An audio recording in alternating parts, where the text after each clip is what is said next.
Hey there, and welcome to Family Revenge. We're so glad you're here. Don't forget to like and subscribe so you can stay with us for every twist and turn. Let's jump right in.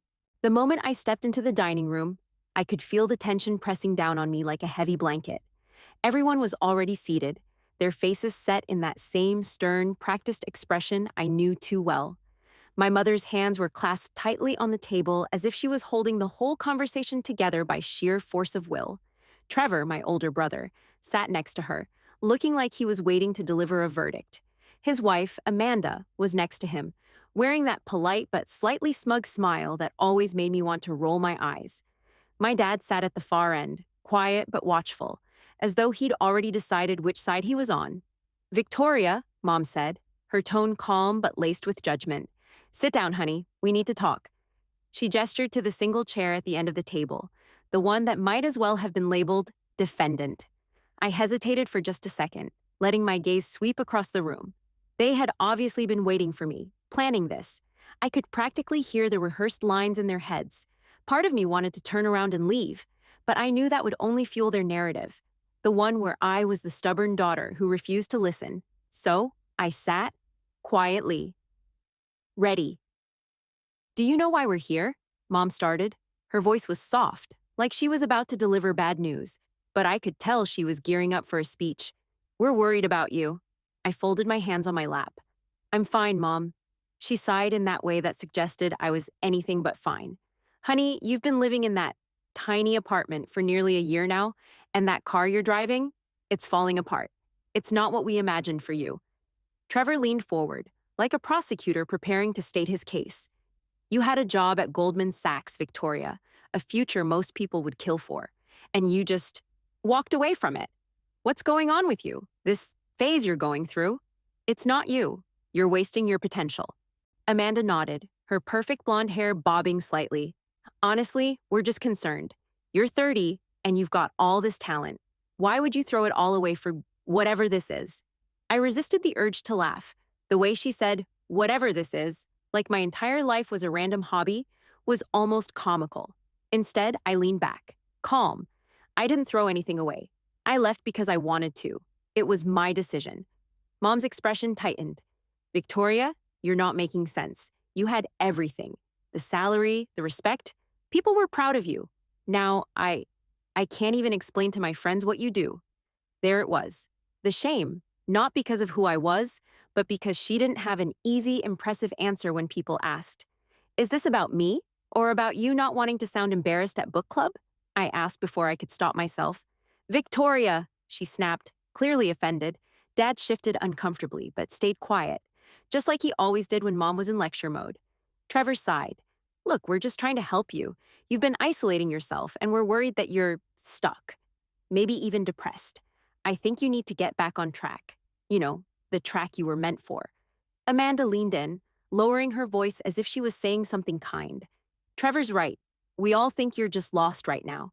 Maybe you just need a little push. That's why we're here. I stared at them, my mind strangely clear despite their judgment circling me like vultures. I knew this conversation was inevitable. Ever since I left my old life, the shiny job, the expensive car, the high-rise condo, I'd felt their stares, the unspoken questions at family dinners, the subtle comments about how I used to be going places.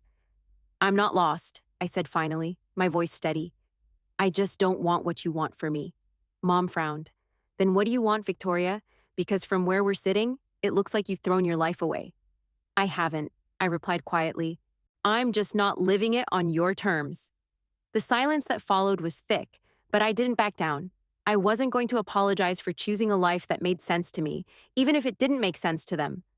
The room seemed to tighten around me after my last words, like everyone had silently agreed that I was wrong and they were right. Dad cleared his throat, leaning forward with his elbows on the table. Victoria, he said in that deep voice that always carried authority, leaving Goldman Sachs was a mistake. You had a career there, a real career. People don't just walk away from something like that. I tilted my head.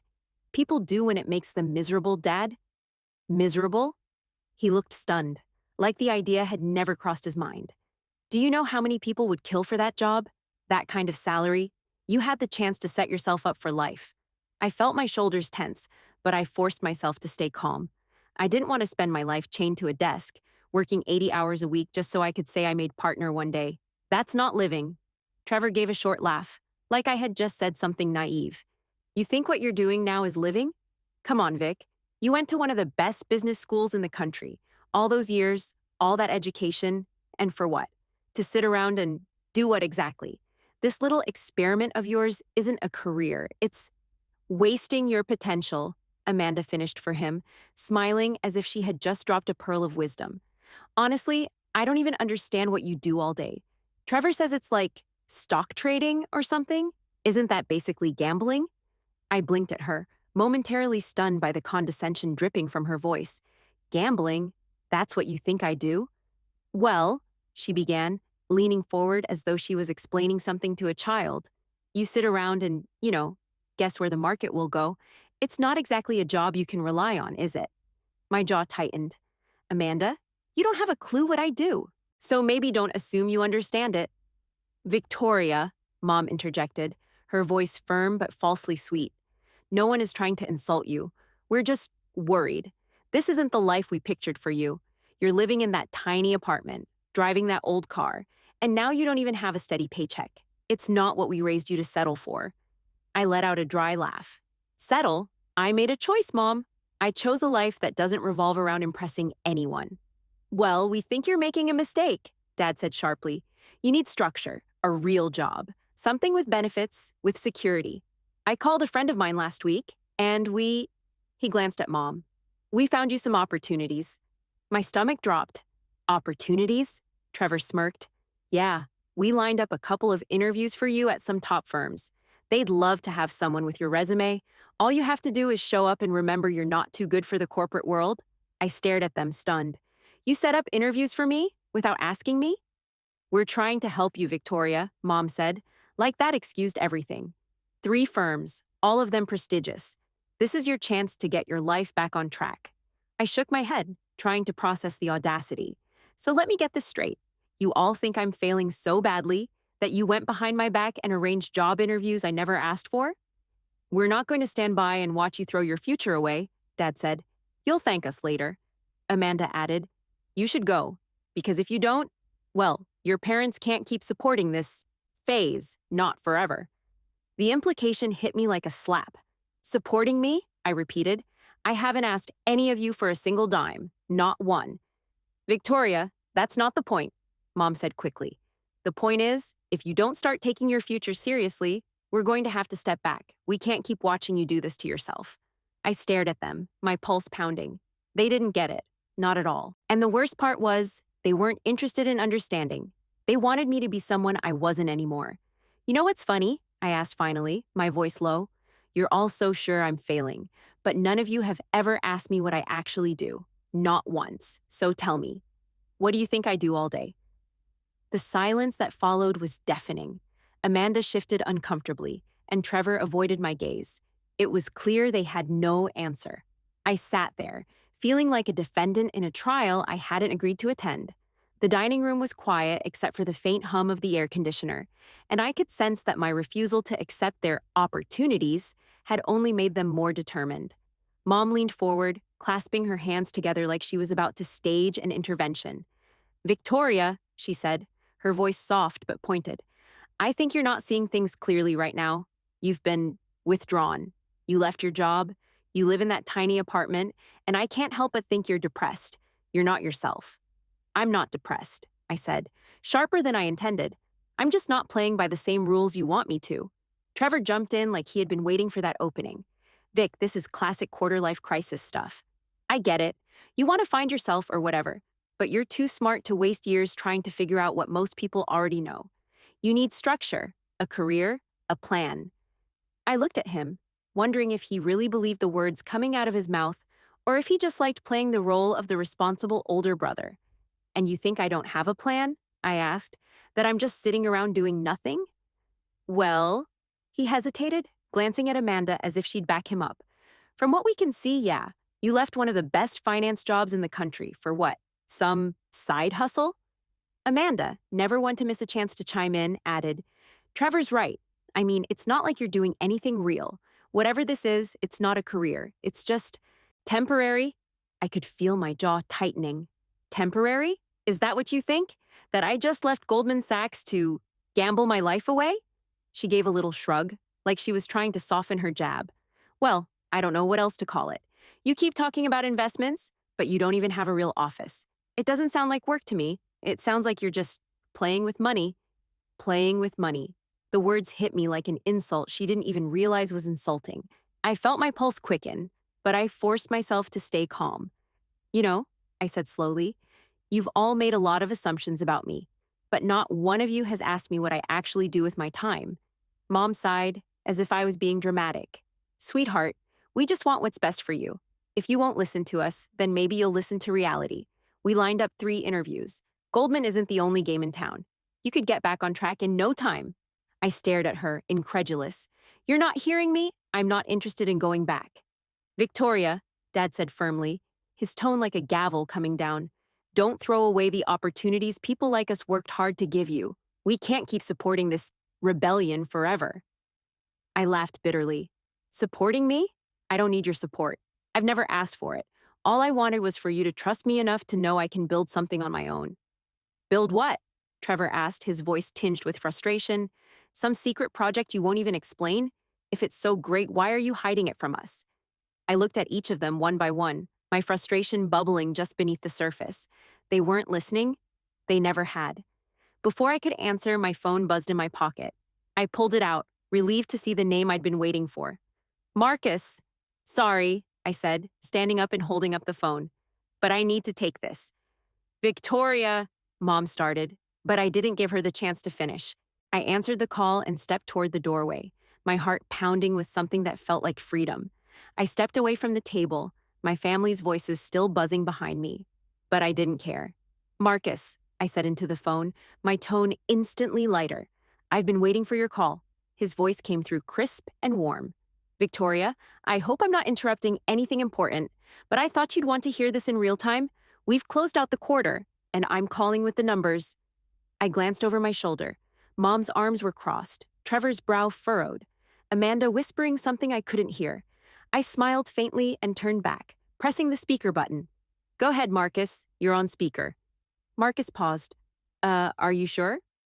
Oh, I'm sure, I said, looking directly at my family. Please continue. Okay, he said, clearing his throat. As of this morning, Apex Capital has cleared a net profit of $3.8 billion this quarter.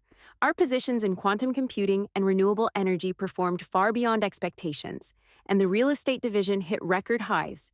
To put it simply, we're breaking into the top 10 hedge funds in North America. The room behind me fell into absolute silence. Even Amanda stopped breathing for a second. Marcus went on, his tone almost celebratory. The board is ecstatic. Media outlets have already reached out.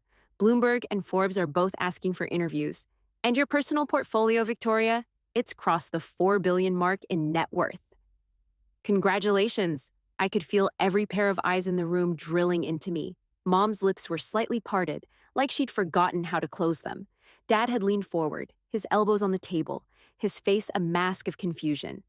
Thank you, Marcus, I said calmly, as if we were discussing something as mundane as a grocery list. That's fantastic news. Make sure the team gets the bonus payout I promised. Already handled, he replied, a hint of amusement in his voice. I'll let you go, but I just wanted to be the first to tell you. Enjoy the moment, Victoria. You've earned it. I smiled. Thanks, Marcus. I'll be in touch. With that, I hung up and slid the phone back into my pocket. The silence that followed was heavier than before. Mom's hand was frozen on the table, like she had no idea what to do with it. Trevor's mouth opened and closed twice before any sound came out. What was that? He asked finally. I raised an eyebrow. That was my hedge fund manager, the one who manages Apex Capital, the company I started after I left Goldman. You started a hedge fund? Amanda asked, her voice flat and stunned. Yes, I said, sitting back down in my chair with a calmness I hadn't felt all night. And apparently, we're doing quite well. For a long moment, no one spoke. I sat down, letting the weight of what Marcus had just said settle into the room like smoke after a fire. My family, who had spent the last hour convincing me that I was failing, now looked like they were trying to make sense of an entirely different reality. Trevor was the first to break the silence. Wait, he said slowly. shaking his head as if the words tasted strange. Are you saying you're running a hedge fund? Like a real one? Not just playing with a few stocks on your laptop? Yes, I said, folding my hands on the table. Apex Capital. I started it a year and a half ago. We've grown fast, faster than I even expected. Right now, we're ranked among the top 10 performing hedge funds in North America. Mom's hand, which had been resting on the table, curled into a fist. But you live in that tiny apartment. You drive that old car. Why would you do that if you have all this money? Because none of that matters to me, I replied calmly. I don't need a luxury condo or a shiny new car to feel like I'm worth something. I wanted to stay focused on building something meaningful. The apartment keeps me grounded. And the car? It still runs. I don't need anything else. Amanda's eyebrows shot up. Wait, so you're rich? Like, how rich are we talking? I looked directly at her. My personal net worth is over $4 billion. That's not a guess. That's where I am right now. The color drained from her face. Trevor stared at me as if I had grown a second head. 4 billion? He repeated, like the number itself was too absurd to believe. How did you keep that a secret from us? I didn't keep it a secret, I said with a small shrug. I just didn't advertise it. You all assumed I was failing because I didn't live the way you thought I should. I didn't feel the need to correct you. I was busy building something bigger than a title at Goldman Sachs. Mom's face softened, though confusion still lingered in her eyes. You're really one of the top hedge fund managers in the country? There's a Forbes article about it, I said, reaching for my phone. And Bloomberg's running a feature next month. You can read all about Apex Capital there if you want details. Dad let out a low whistle, leaning back in his chair. You mean to tell me, all this time we were worried about you. You were quietly becoming one of the most successful people in the industry? Pretty much, I said. And the best part is, I built it my way, without anyone's permission, without fitting into someone else's idea of success. Trevor rubbed the back of his neck, clearly wrestling with the realization. I don't even know what to say. I mean, I was giving you advice about going back to the corporate world, and here you are, running circles around it. Amanda looked down at her lap, finally quiet for once. Mom, on the other hand, looked almost guilty, her fingers tapping nervously against her water glass. You should have told us, she said softly. We thought you were lost. I thought you were lost. I smiled faintly. You assumed I was lost because I wasn't doing things your way, but I never needed your approval to succeed. The room was quiet again, but this time it was different. They were no longer looking at me like I was broken. They were looking at me like they had just seen who I truly was for the first time. Dad rubbed the back of his neck, looking like he was still trying to process everything. I don't understand, he said finally. Why didn't you tell us? Something like this. It's huge, Victoria. We're your family. Why keep it a secret? I leaned back in my chair, my tone calm but firm. Because it was never about you. I didn't want your approval. I didn't want anyone's approval. I wanted to build something entirely on my own. No outside expectations, no pressure to make it look a certain way. I wanted it to be mine. Mom's voice cracked as she spoke. We thought you were struggling. I thought you were struggling. I can't tell you how many nights I lost sleep thinking you'd thrown your future away. And now I find out you were thriving this whole time. Her eyes glistened, and for once she wasn't hiding her regret. I'm sorry, honey. I truly am. We didn't understand. It's okay, I said softly, though part of me wasn't sure it really was. You assumed I was failing because I didn't live the way you thought success should look, and that's fine. But I didn't need to prove anything to you. Trevor cleared his throat, looking deeply uncomfortable. I guess I owe you an apology, too, he said. I didn't mean to talk down to you. I didn't know. I thought I was helping. You weren't helping, I said simply, but I get it. You couldn't imagine success looking any different from your version of it. The house, the job title, the constant grind. That's not me. Amanda, who had been silent for the last few minutes, spoke up with a forced smile. So, what's next for you? I mean, $4 billion? That's incredible. Are you going to expand Apex Capital even more? I looked at her, my expression unreadable. We're already expanding. We have projects in renewable energy and AI that are breaking records, and I'm funding a few startups in sustainable agriculture. My plate is full. Dad shook his head in disbelief. I can't believe we were sitting here lecturing you when you're running something bigger than any of us could imagine. I'm proud of you, kid. I wish I'd said that before. Mom nodded slowly, her voice almost trembling. We were wrong, completely wrong. I hope you can forgive us for misjudging you. I smiled faintly. I don't need forgiveness from you. I just need you to understand that I'll keep living life my way. And that's enough. A strange silence settled over the table, the kind that follows a storm when everyone realizes the damage has already been done. Mom was staring at me like she was trying to reconcile two different versions of her daughter, the one who drove an old dented Honda and the one who just casually mentioned being worth $4 billion. She was the first to speak. I keep thinking about that car, she said, almost to herself. I've been telling everyone you're driving around in that thing because you can't afford something better. And now I feel like a fool. I smiled slightly. That car is fine. It gets me where I need to go. I don't need to drive a luxury SUV to feel accomplished. Trevor leaned forward, shaking his head with a stunned laugh. I can't believe we spent half the night telling you to get your life together while you were probably buying entire companies. You could have told us sooner, Vic. I didn't need to, I said. Honestly, my lifestyle choices are on purpose. That apartment you all think is too small, it helps me stay grounded. It reminds me of why I left Goldman in the first place. I was tired of living a life that wasn't mine. I needed a space that felt simple, free of all that noise. Amanda shifted uncomfortably in her chair. But if you have all this success, why live so modestly? I just don't get it. Because I don't measure success the way you do, I replied. For me, it's not about how big my house is or how expensive my watch is. It's about freedom. Being able to choose where I put my time, my energy, my money. I'd rather invest in something that changes the future than spend it on a showy lifestyle. Mom let out a soft sigh, her voice quieter now. I suppose we've been looking at this all wrong? We thought we were helping you, but we were really just pushing our version of success onto you. I'm sorry, Victoria. I know you meant well, I said, but success isn't one size fits all. I learned that the hard way. I had the big paycheck and the fancy job title, and it made me miserable. Now I'm building things that actually matter to me. That's my version of success. Trevor rubbed his temples, still trying to process. So what's next? If you've already built this massive fund, what's the next big move? I smiled, feeling that familiar spark of excitement. Sustainable agriculture technology. I've been working with a team that's developing AI-driven farming solutions. It's not just about making money. It's about creating something that will last. That's what I want my future to look like. Mom nodded slowly, as if she was finally starting to understand.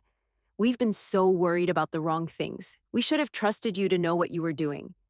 It's okay, I said, standing up. You don't have to fully understand my path. You just have to accept that it's mine, and I'm happy with it. When I stood up from the table, it felt like an entire weight had lifted off my shoulders. For the first time in years, I wasn't explaining myself, defending myself, or trying to prove that I was worthy. I had said everything I needed to say, and the truth was out there, whether they were ready for it or not. My mother sat quietly, her eyes following me as if she wanted to say something but couldn't find the words. Dad looked like he was still trying to piece everything together, replaying every moment of the evening in his mind. Trevor and Amanda exchanged awkward glances, as if silently debating whether to speak or just stay quiet. None of them had the usual smugness or certainty in their expressions anymore. I grabbed my jacket from the back of the chair.